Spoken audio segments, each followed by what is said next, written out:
जब भी workman compensation की बात आए तब इसके जितने भी सेक्शन है सब उसको इंक्लूडिंग होते हैं। टोटल 36 सेक्शन दिए गए हैं इसके अंदर। तो जितने भी सेक्शन है सब एक दूसरे से लिंक है। तो ठीक है, उसको समझना ज़रूरी है कि कहाँ कहाँ पे कैसे कैसे अप्लाई होता है। और इसमें थोड़ा बहुत देखने जाए तो आपके अंदर एविडेंस एक्ट तो नहीं है, पर नेक्स्ट सेमेस्टर में आएगा। पर ये एविडेंस एक्ट का भी कहीं ना कहीं भूमिका रहती है कि भाई ये उनको कैलकुलेशन कैसे करते हैं, उनको कंपनसेशन कैसे देते हैं, फिर कितने तक देते हैं। ठीक है, तो इसके मेथड ऑफ कैलकुलेटिंग वेजेस है इसके mainly I have covered 2 cases. હવે જે 2 કેસીસ છે તો એની અંદર હું તમને ફર્સ્ટ જે કેસ છે એ હું તમને આખો ડિટેલ સાથે સમજાવી દઉં છું, બરાબર? કે મેથડ ઓફ કેલ્ક્યુલેટિંગ વેજીસની અંદર આ કેસીસ કેવી રીતે ફોલ થાય અને એ કેવી રીતે એનું કમ્પન્સેશન એને આપ્યું। અને સેકન્ડ કેસ છે દેટ ઇઝ યોર હોમવર્ક। હવે એવું ના કહેતા સર અમને હોમવર્ક કેમ આપી દીધું? હવે તમે થોડુંક તો મહેનત કરવું પડશે ને। As a law student you have to do research and you have to apply your mind if તમે લોકોને અન્ડરસ્ટેન્ડિંગ થાય છે કે નહીં, કેસીસની અંદર કંઈ ઇસ્યુ શું છે, કેવી રીતે ફેક્ટ્સ જનરેટ થયા છે, અંદર એ લોકોએ કેવી રીતે જજમેન્ટ શું આપ્યું છે જજે, on vote basis they have given, બરાબર? તો આ બધું જાણવું જરૂરી છે। વર્કમેન કમ્પન્સેશન એક્ટના કયા કયા સેક્શન્સ એપ્લાય થયા છે, बराबर? એટલે આમ તો બધા सब सेक्शन है ना वो उसके अंदर इंटरलिंक होते हैं, पर अलग अलग तरीके से देखने जाए, अलग अलग सेक्शन के तहत देखने जाए तो ये भी केसेस इसके अंदर फिट होते हैं कि मेथड ऑफ कैलकुलेटिंग वेजेस कैसे किया जाता है। जैसा कि मैंने बताया आपको कि मंथली वेजेस जो होते हैं उसके ऊपर उनका जो कैलकुलेशन है वो फॉलोस होता है कि भाई विद इन 12 मंथ के अंदर उनको कंपनसेशन दिया जाता है इमीडिएटली। ठीक है, 1/12 ऑफ द इज वेजेस जो होती है सैलरी उसके डिपेंड्स पे रहता है। Now if we see in the cases, ठीक है, Zubeda Bano versus Maharashtra road transport corporation 1990।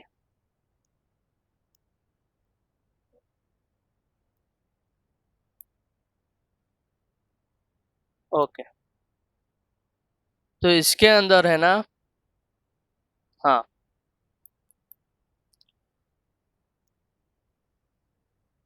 क्या हुआ होगा? किसी को दिमाग में कोई ये देख के कुछ आता है किसी को कि क्या मैटर होगी?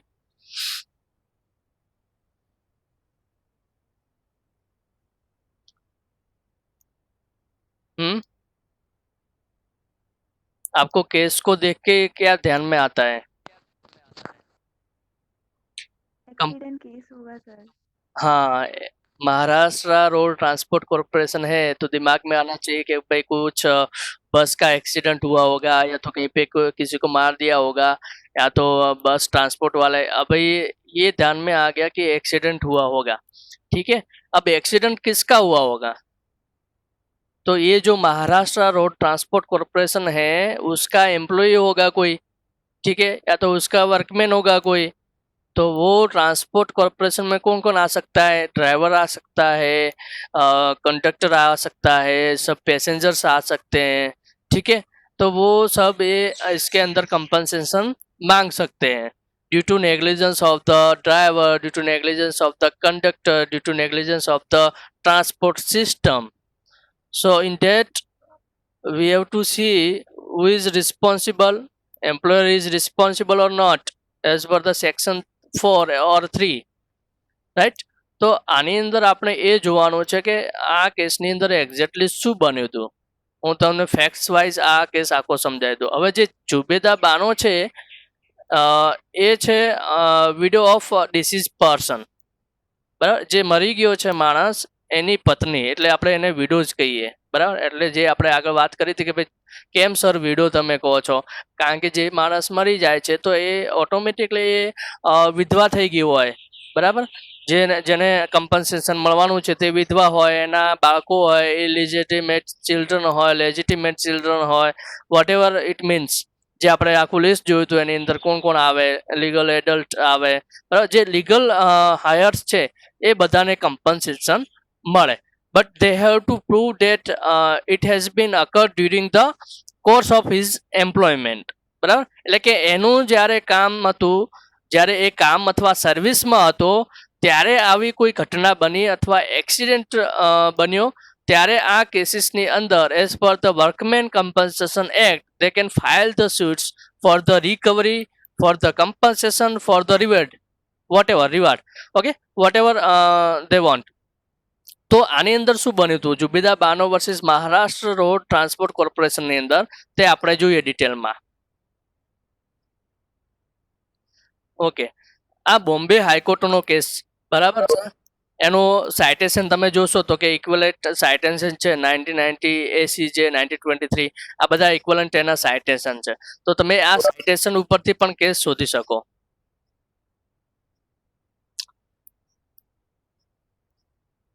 ઓકે,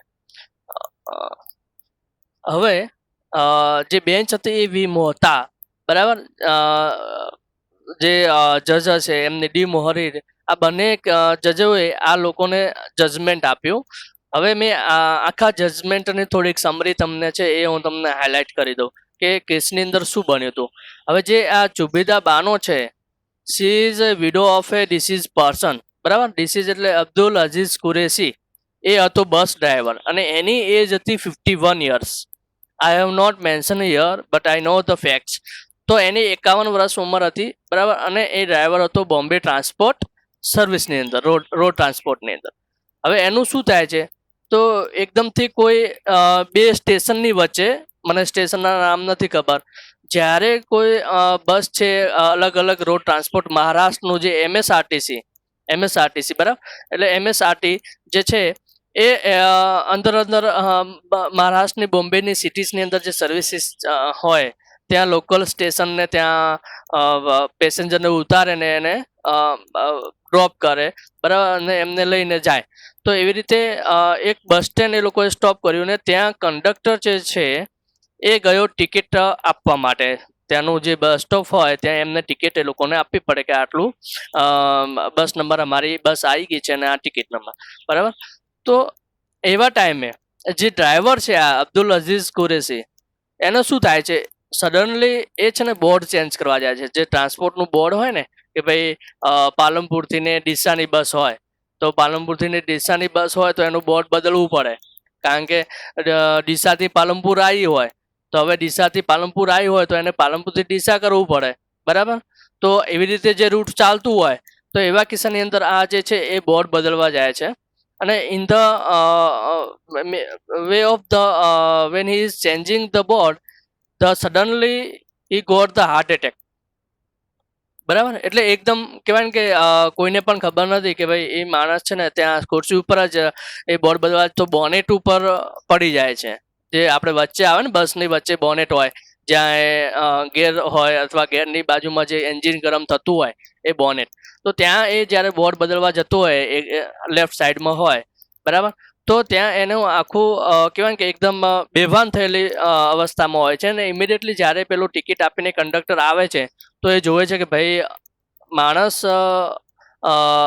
કન્ડિશનમાં નથી સારી અને એને કંઈક કહેવાય કે બેભાનમાં છે. તો he has immediately call an ambulance and to go to the hospital nearby any government hospital. તો એ લોકો હોસ્પિટલ એને લઈ જાય છે.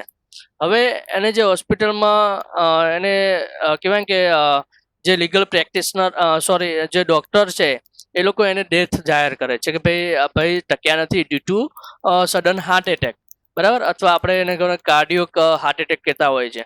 તો એવા કિસ્સાની અંદર જ્યારે આવું થાય છે ત્યારે એમએસઆરટીસીની સામે એની વાઈફ કેસ કરે છે અને કમ્પન્સેશન માંગે છે અંડર. હવે સેક્શન 3(1) શું કીધું હતું કે if a personal injury is cause to workman by accident arising out of and in the course of his employment, તો એમએસઆરટી શું કહે છે કે આનું નેચરલ ડેથ છે, આમાં અમે કંઈ ના કરીએ, આમાં તમને કમ્પન્સેશન ના મળે, એવું એ લોકોએ ક્લિયરલી એમને ના પાડી દીધી. અને they don't have any evidence to prove the that કહેવાય કે સાબાનું જોડે એવા કોઈ ડાયરેક્ટ એવિડન્સ નતા કે એમની સામે પ્રૂવ કરી શકે કે આ હાર્ટ એટેક છે, પણ છતાં એને કમ્પન્સેશન મળવું જોઈએ, બરાબર. તો એમની જોડે એક જ પ્રૂવ હતું કે જે હોસ્પિટલની અંદર જે ડેથ જાહેર કરવામાં આવી, બરાબર, જે ત્યાંના ડૉક્ટર છે, એક્સપર્ટ ડૉક્ટરે જે સલાહ આપી હોય એ પ્રમાણે એમને, તો ત્યારે MSRTC વાળા છે એ લોકો એક્સેપ્ટ કરતા હોતા નથી કે ભાઈ આ નેચરલ ડેથ છે, આમાં અમે કંઈ નહીં કરી શકીએ, કમ્પન્સેશન તમને નહીં મળે, ચોખ્ખી ના પાડી દીધી. પણ સેક્શન 3 એક under the workmen compensation act જે એ લોકોને છે કે ભાઈ જો કોઈ પણ પર્સનલ ઇન્જરી થાય કોઈ પણ માણસને જે કામ દરમિયાન અથવા સર્વિસ દરમિયાન, તો એને કમ્પન્સેશન મળશે according to this chapter or this act, બરાબર. તો એ અંડર સેક્શન 3(1) પ્રમાણે એમને કમ્પન્સેશન મળશે. હવે આ બધી દલીલો કોર્ટની અંદર, બોમ્બે હાઈકોર્ટની અંદર રજૂઆત થાય છે, આખી દલીલો થાય છે, જેની અંદર ઘણા બધા કેસીસ સાઇટેડ કરે છે અને ઘણી બધી કહેવાય ને કે મટીરિયલ ફેક્ટ્સ એની સામે રજૂ કરે છે, જેની અંદર પર્સનલ ઇન્જરી, એક્સિડન્ટ અને arising out of in the course of employment, આ જે 3 છે એક્સપ્રેશન, તે as per the workmen compensation act આમાંથી કયા પોર્શનમાં આવશે તમે કહો મને. હવે 3 એક્સપ્રેશન છે આ મટીરિયલની અંદર. હવે આવી વ્યક્તિને આવું થયું હોય તો કયા એક્સપ્રેશનમાં આવશે? કોઈ કહેશે કે સર આ પર્સનલ ઇન્જરીમાં આવે, કે આ એક્સિડન્ટમાં આવે, કે arising out of in course of employment આવે? કોઈ કહેશે મને?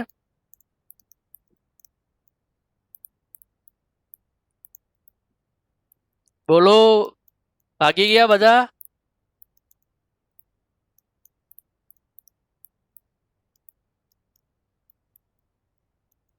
કોણ કહેશે? તમારે તો કેવું જ છે ને option, I have given you option.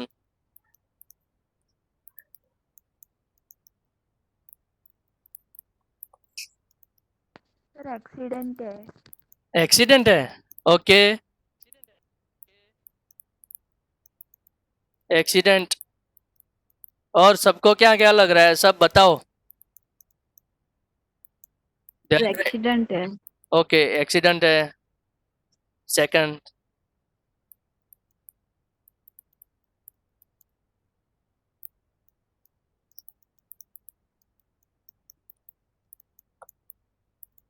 आठ जना છે, 8 જણામાંથી ખાલી 2 જ બોલે.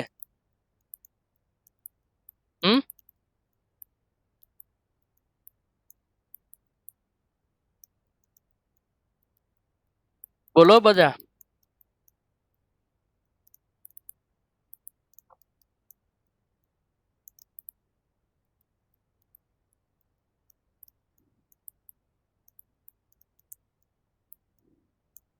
આગળ નહીં વધું જ્યાં સુધી તમારું two-way communication નહીં થાય. When we talk about the effective presentation, when we talk about the good presentations, and you are not contributing your thoughts or ideas, then how we can move to the further?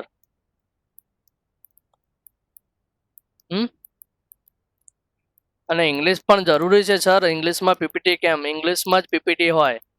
ગુજરાતીમાં hardly you will get when you do BA in Gujarati. તમે છે ને legal પ્રોફેશનમાં હો તો you have two B in English. English is must. જ્યારે તમે કોર્ટમાં જશો ને ત્યારે તમને ખ્યાલ આવશે કે તમારે કઈ જગ્યાએ તમને બેનિફિટ છે, કઈ કોલેજમાં તમને બેનિફિટ છે. that you will remember.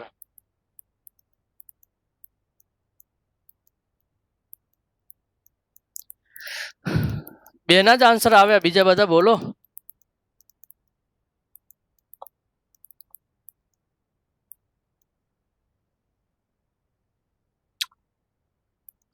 આજે મેં આખો ફેક્સ તમને સમજાયો. આનું ડેથ કેવી રીતે થયું, શું ફેક્સ હતો, ક્યાંથી ક્યાં શું થયું, બરાબર. તો આ શેમાં આવશે? પર્સનલ ઇન્જરીમાં આવશે, એક્સિડન્ટમાં આવશે, કે arising out of in the course of employment? જો ક્વેશ્ચન્સ તમારે every Saturday planning to do one test, So in that, if I ask you like the questions like this way, so how will you give the answer? શું જવાબ આપશો in that?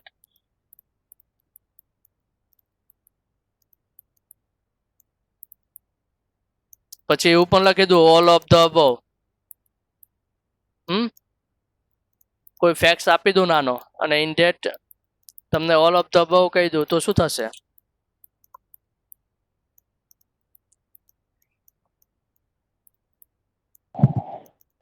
Personal injury sir. Personal injury. Okay.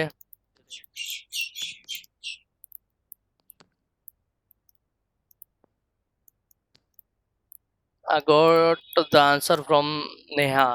A. Personal injury. બીજું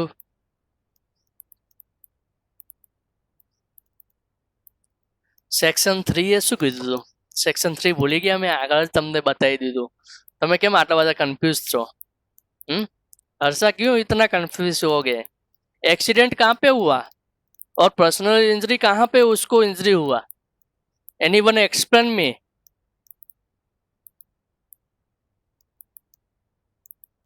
How you called it as an accident and it is a personal injury? Sir personal injury यानी कि अगर कोई employment काम कर रहा है और है ना वो काम करते करते है ना उसको कुछ हो जाता है खुद अगर है ना वो अपने आप को चोट पहुंचाता है तो वो होता है personal injury. Okay. And accident तो जस्ट वो सरकमस्टेंसेस से हो जाते हैं और हो जाता है एक्सीडेंट, तो ये उसी में आता है I think so. No, you have to be confident when we talk about section 3 and section 4-5. That when we have already seen the section 3 it when the any employer in the service or in the work of the employment. Okay, so in that Yes. personal workman by accident arising out of in the course of his employment, his employer shall be liable to pay the compensation. Right? So in that arising out of and in the course of employment वो उसके अंदर आएगा, क्योंकि उसकी कोई personal injury नहीं हुई है, नहीं तो इसका कोई एक्सीडेंट ऐसा हो गया है कि भाई उसका हाथ कट गया, इसका पैर कट गया, इसका सिर अलग हो गया. ठीक है, ऐसा कोई एक्सीडेंट नहीं हुआ है. पर्सनल इंजरी में अपने आप को किसी कहीं पे भी लगा नहीं है. ठीक है, ये दोनों फिट नहीं होते हैं. कहाँ पे फिट होता है? उसको हार्ट अटैक आया है, उसको कोई इंजरी नहीं है, कोई एक्सीडेंट नहीं हुआ है, it's sudden attack to the person who is in the course of employment. ठीक है, वो तो ड्राइवर था, कहीं पे कोई दो बस को आके टकरा नहीं गया है. ठीक है, तो इसके अंदर कहाँ से आएगा? वो सब नहीं आएगा. Arising out of and in the course of employment ये आएगा, ये करेक्ट है. ठीक है, अब इसके तहत एक केस था, लीडिंग केस था, Laxmibai Atmaram versus chairman and trustee Bombay port trust. इसके अंदर भी क्या हुआ था देखो, ये भी बॉम्बे का केस है.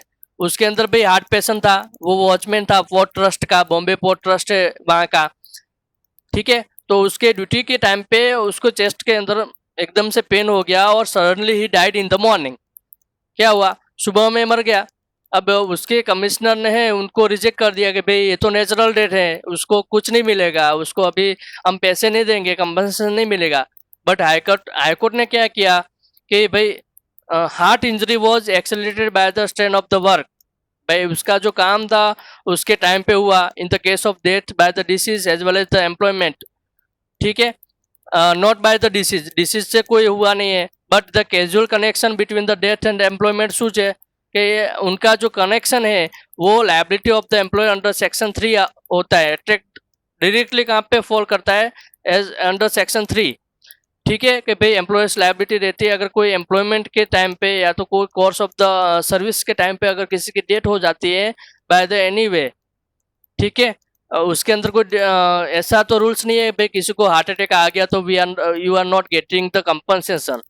ठीक है, उनको इसके पहले भी किसी को हार्ट अटैक किसी को कैसे भी आ गया, अगर वैसा कोई रूल्स है तो बात अलग है. बाकी तो ये इसके अंदर वर्कमैन कंपनसेशन के अंदर आता है, तो उनको कंपनसेशन मिलेगा। इसके अंदर भी उनको कंपनसेशन मिला था।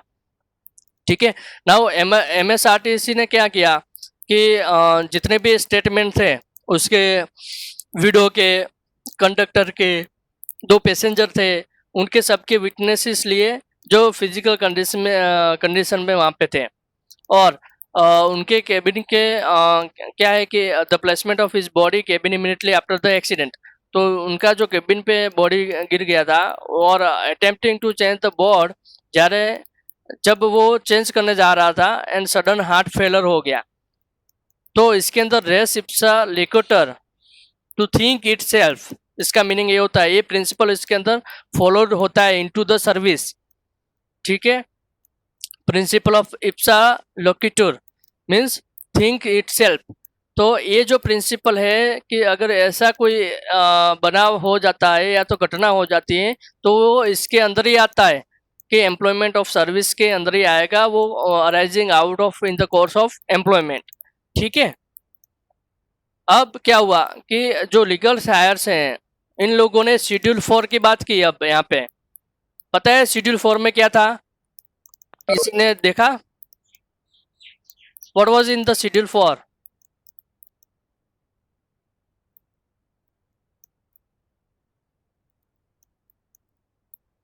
शेड्यूल 4 में क्या था, भूल गए?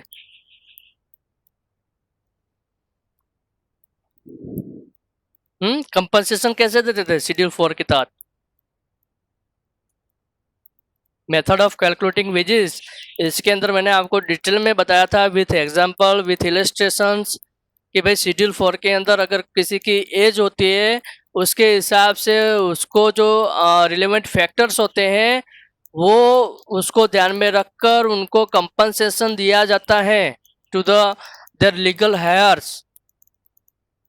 ठीक है। शेड्यूल 4 वो है कि वहाँ पे उसकी एज होती है प्लस रिलेवेंट फैक्टर, यानी कि जो भी रिलेवेंट फैक्टर रहेगा उसके एज के मुताबिक रहेगा। अब इसकी एज 51 थी, तो 51 के सामने जितना भी रिलेवेंट फैक्टर है वो उसके सामने होगा और कैलकुलेशन होगा। उनकी हाफ मंथली से जो वेजेस है उनका 50% इंटू रिलेवेंट फैक्टर, तो वो सब काउंट करके उसका कैलकुलेशन यहाँ पे लगता है। ठीक है। तो ये शेड्यूल 4 के तहत उसको एप्लीकेशन के अंदर the monthly wages has been defined under section 2 and that will be excluded the traveling allowances and amount paid by the special expenses and calculated जो wages है वो material time 948 पर मंथ, ये उनका calculation किया गया और compensation 30,000 हुआ। अब सेक्शन 41 की वर्कमैन कंपनसेशन की बात की है कि भाई 6% पर ईयर पर एनम। ठीक है। वो अमाउंट उनको ड्यू मिलती है, वो सिंपल इंटरेस्ट उनको दिया जाता है एंड 50% जो द कंपनसेशन इम्पोज किया जाता है वर्कमैन के जो एम्प्लॉयर है उनके सामने। तो एम्प्लॉयर्स लायबिलिटीज रहती है भाई 50% ऑफ द कंपनसेशन उनको दिया जाएगा प्लस 6% पर एनम इंटरेस्ट लगेगा, जितना भी उन्होंने लेट किया है उतना, फॉर विलफुल डिफॉल्ट कि उन्होंने कंपनसेशन नहीं दिया। नाउ इसके अंदर फिर लास्ट में जो बॉम्बे हाई कोर्ट ने है वो MSRTC की अपील है उसको डिसमिस किया और जो बानो है, ये क्या नाम भूल गया मैं, सुबह बानो है, जुबेदा बानो, तो इसका जो है उसको अलाउड किया अपील को और directly pay the sum of ₹30,000 together with the interest of 6% with the cost throughout. जो भी उनका ईयर रहा है 80 जो भी है, जब भी ये एक्सीडेंट हुआ, जब भी ये जो भी ये घटना हुई, उसके बाद जितना भी टाइम लगा वो 6% पर एनम उनको इंटरेस्ट मिलेगा प्लस उनका जो 30,000 जो अमाउंट है उनको जो हाईकोर्ट ने बोला वो उनको पे करने पड़ेगा। अब ये कैसे आप नोट डाउन कर लो, new India assurance company limited Hyderabad versus Kotam Appa Rao 1995, इसका स्क्रीनशॉट भी आप ले सकते हो, not an issue at all. तो ठीक है, ये वाला केस है आपको workman compensation method of calculating of wages कहाँ पे कैसे कैसे फिट होता है और कहाँ कहाँ पे काम में आता है, ये आपको ढूंढ के मेरे को फैक्ट्स बताने हैं, इश्यूज बताना है और क्या जजमेंट है लिख दो, तीनों तीन चीजें। फर्स्ट कि भाई ये कौन से कोर्ट का केसेस है, बॉम्बे हाई कोर्ट का है, दूसरे हैदराबाद हाई कोर्ट का है कि और कोई किसी के कोई और हाई कोर्ट का है। ठीक है, ये आपको लिखना है, उसका साइटेशन लिखना है। इसके बाद उसके जो जजेस है, बेंच कितनी की थी, डिवीजन बेंच थी, 5 जजेस थे, सिंगल बेंच थी, वो आपको देखना है। उसके बाद आपको देखना है फैक्ट्स, फैक्ट्स क्या था, इसके बाद इश्यूज क्या था और इसके बाद जजमेंट क्या है। ये तीनों चीज आपको ध्यान में रख के आपको देखना पड़ेगा। ठीक है, इतना लंबा नहीं है, एकदम सिंपल है केसेस। आप ढूंढो, आपको मिलेगा कहीं पे भी, गूगल पे। अभी तो ऑनलाइन स्टडी है तो you have to search on the Google बाबा। Okay, is it okay? બરાબર, તમને હોમવર્ક આપું છું બરાબર છે કે નથી જોતું homework? Yes, sir. Okay, shall we move to the next? Sir, हाँ, आप है ना ये वेजेस का कैलकुलेशन एक बार करके दिखाओगे? हाँ, ये जो वेजेस के रिलेटेड जो वेजेस हैं, मैंने आपको पहले भी समझाया कि अगर अभी देखो इसकी एज 51 है, ठीक है, 51 into 50% of his monthly wages. अब समझ लो कि इसके 50% ऑफ मंथली वेजेस, इसकी सैलरी 51 ईयर्स यानी रिटायरमेंट होने आया, वो 7 साल रिटायरमेंट में बचे थे, 58 पे वो रिटायर हो रहा था। ठीक है, तो इसकी शायद तक इसकी सैलरी 40-50 के आसपास हो सकती है, MSRTC के मैं हिसाब से अप्रोक्स लगा रहा हूँ। ठीक है, तो 40,000 होती तो इसका 50% कितना हुआ, 20,000। ठीक है हर्षा, 20,000 हुआ। ठीक है, इंटू रिलेवेंट फैक्टर कितने हैं, 51 का रिलेवेंट फैक्टर है अप्रोक्सली मैं ले रहा हूँ कि 240। ठीक है, अब एज यहाँ से निकल जाएगी, तो इनका जो मल्टीप्लाई होता है जो भी टोटल आएगा, that will be a compensation amount as per the calculation of method of calculating wages as per the section 5।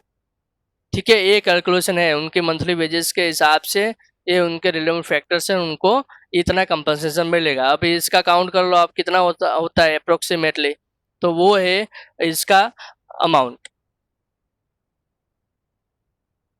पर सर जो ये 6% एनम वो सब लेते वो सब क्या है? हाँ, ये भी भूल गया, सॉरी।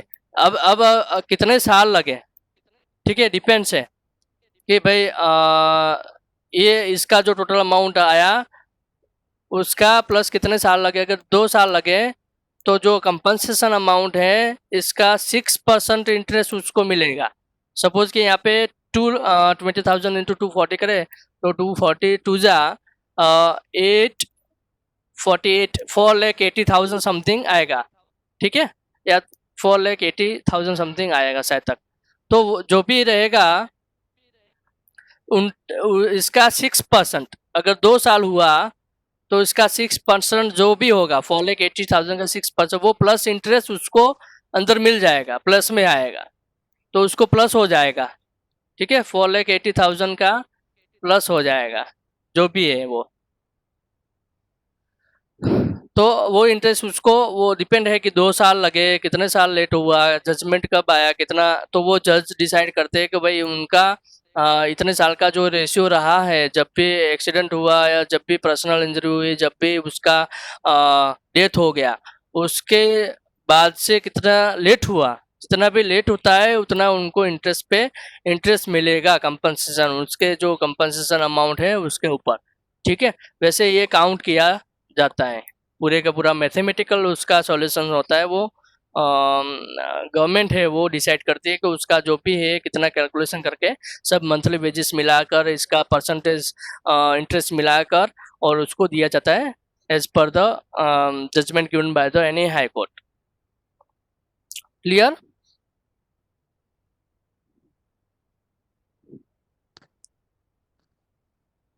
ओके, रिव्यू भी देख लिया था। अब हमको आज लेना था सेक्शन 7 से, कम्यूटेशंस ऑफ हाफ मंथली पेमेंट्स। तो इसके अंदर ज़्यादातर क्या होता है कि जब हाफ मंथली पेमेंट्स होता है, कोई भी कंपनसेशन देना है, तो अगर उसके अंदर कुछ चेंजेस हैं तो वो ध्यान में रखना होता है कि भाई any right to receive half monthly payment में be by agreement between the parties. यहाँ पे एग्रीमेंट बिटवीन द पार्टीज रहेगा। अगर एम्प्लॉयर और एम्प्लॉइज हैं तो उसके अंदर जो एग्रीमेंट होते हैं उसके हिसाब से उसको half monthly payment as per the compensation उनको जो भी रहेगा वो मिलेगा। ठीक है। अब जो चेंजेस रहता है उसके हिसाब से, अब पार्टी कोई एग्री नहीं है इसके ऊपर, तो जो लेस देन 6 मंथ के अंदर जो भी उनका पेमेंट होगा वो उनको मिलेगा। अगर वो कोई भी पार्टी, अगर वो एम्प्लॉयर है या तो वर्कमैन है, कोई भी पार्टी अगर कमिश्नर से कोई एप्लीकेशन करता है और उनका जो राइट्स होते हैं डिस्क्रिशनरी पावर, वो डिपेंड्स के ऊपर उनको जो सही लगे वो कमिश्नर डिसाइड करके उनका जो भी रिडीम अमाउंट करके जो भी उनको मिलने पात्र है वही मिलेगा, लमसम अमाउंट। ठीक है। ये जब half monthly payment as per the section 7 की बात की जाए तब इतना समझना कि भाई एग्रीमेंट बिटवीन पार्टीज होती है तो बात ठीक है, अगर नहीं होती है, एग्रीज नहीं होते तो वो कमिश्नर के पास एप्लीकेशन कर सकते हैं और वो जो डिसाइड करेंगे उनके बेसिस पर उनको कंपनसेशन मिलेगा वर्कमैन को। ठीक है। अगर कोई चेंजेस करने हैं तो उसको चेंजेस अब कैसे करते हैं, देखो ये पूरा फॉर्म है। Rule 201 application for commutations under section 7 of the workman compensation act to the commissioner of workman compensation. किसको? जो कमिश्नर वर्कमैन कंपनसेशन उनके सामने आपको एप्लीकेशन डालना है, जो भी है पूरा एड्रेस वेड्रेस डालना है, वो जो भी अपोजिट पार्टी जो भी रिडम्पशन है हाफ मंथली पेमेंट का जो रिसीव है पेमेंट उनको मिलेगा। कैसे मिलेगा? अगर कोई इंजरी होगी, कोई एक्सीडेंट हो गया तो उसको जो हाफ मंथली पेमेंट है वो 3 मंथ्स तक उसको दिया जाता है। तो वो जो भी मिलेगा सैलरी तो उसके अंदर उसको एप्लीकेशन करना पड़ता है। तो एप्लीकेशन फॉर कम्यूटेशन यानी जो चेंजेस है उसके अंदर जो भी रिलेटेड मैटर है कंपनसेशन के वो उनको ये 3 ग्राउंड्स लिखे, ऐसे ये एप्लीकेशन का फॉर्म है, आप वैसे कर सकते हो। अब इसका रिव्यू कहाँ पे, जैसे मैंने बात की कि half monthly payment has been review by the commissioner, कि भाई एप्लीकेशन बाय एम्प्लॉयर और एम्प्लॉइज किसी के सामने से आएगी तो उसका जो रिव्यूज होगा वो certificate of qualified medical practitioner भी देखेगा, भाई इनको कितना इंजरी हुआ, हाफ मंथली पेमेंट उनको कैसे दिया जाए, या तो उनको कंटिन्यू रखे या तो उनको इंक्रीज करे या तो डिक्रीज करे या तो उनको कन्वर्ट करके लमसम अमाउंट दे दे। जो भी डिसीजन है that will be decided by the commissioner. ठीक है। ये कमिश्नर का रोल यहाँ पे आता है जब भी ये review of the half monthly payment as per the commutation of the half monthly payment of wages होता है, जो उसके अंदर चेंजेस करने होते हैं that will be decided by the mutual agreement. जैसे बात की मैंने, आप वैसे या तो एग्री नहीं है तो उनको जो लमसम पेमेंट करते हो या तो वो भी डिसाइड होता है उसके ऊपर, या तो कमिश्नर डिसाइड करता है भाई उनको कैसे देना है। नाउ अगर इसके रिव्यू थोड़ा हाईलाइट में देखें तो any half monthly payment payable under this act इधर under the agreement between the parties as I have said under the order of the commissioner, order देगा और reviewed by the commissioner on the application इधर of the employer और workman और certificate by the qualified medical practitioner. ठीक है। तो इतना रखते हैं। तो section 8 will be continue with the next lecture. Okay. અને હોમવર્ક યાદ રાખજો, જો તમને હોમવર્ક કરેલું હશે ત્યારે ને ત્યારે આગળ વધવામાં આવશે, એટલે બને ત્યાં સુધી તમે હોમવર્કનું ધ્યાન રાખજો।